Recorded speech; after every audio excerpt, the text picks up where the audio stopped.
அண்ணா பல்கலை மாணவி விவகாரம் லெப்ட் அண்ட் ரைட் வாங்கிய நீதிபதி. அண்ணா பல்கலைக்கழக மாணவி பாலியல் வன்கொடுமை செய்யப்பட்ட சம்பவமும் அந்த வழக்கோட எஃப்ஐஆர் இணையத்துல பதிவேற்றம் செய்யப்பட்ட விவகாரம் பேரதிர்ச்சி ஏற்படுத்துச்சு. இதை செய்தது யாருன்னு பல அனுமானங்கள் இருந்த நிலையில அதிமுகவினர் யார் அந்த சார்னு பிரச்சனையை கிளப்பினாங்க. அதை தொடர்ந்து பத்திரிகையாளர்களோட செல்போனை வாங்கி வச்சு விசாரணைக்கு ஆஜராகணும்னு நெருக்கடி கொடுக்கப்பட்டதால பத்திரிகையாளர்கள் நீதிமன்றத்தை நாடுன நிலையில நீதிபதி இளந்திரையன் அதிரடி உத்தரவுகளை பிறப்பிச்சிருக்காரு. அவரோட தீர்ப்புல கோட்டூர்புரம் அனைத்து மகளிர் காவல் நிலைய ஆய்வாளர் எழுதின எஃப்ஐஆர் இணையத்துல பதிவேற்றம் செய்யப்பட்டது உறுதியாகி இருக்கு.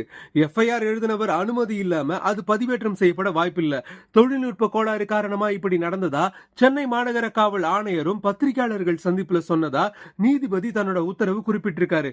எஃப்ஐஆர் கசிஞ்சது தொடர்பா சிறப்பு புலனாய்வு குழு விசாரணையை மேற்கொள்ளலாம்னு அந்த விசாரணை சட்டப்படி இருக்கணும்னு சொன்ன நீதிபதி பத்திரிகையாளர்கள் மேல நடத்தப்பட்ட அடக்குமுறை பிரஸ் கவுன்சில் சட்ட விதிகளுக்கு விரோதமானதுன்னு குறிப்பிட்டிருக்காரு. மனுதாரர்கள் கிட்ட பிப்ரவரி 10 விசாரணை முடிக்கணும்னு அவங்க கிட்ட இருந்து பறிமுதல் செய்யப்பட்ட மொபைல்களை திருப்பி ஒப்படைக்கணும்னு அதிரடி உத்தரவு பிறப்பிச்சிருக்காரு நீதிபதி.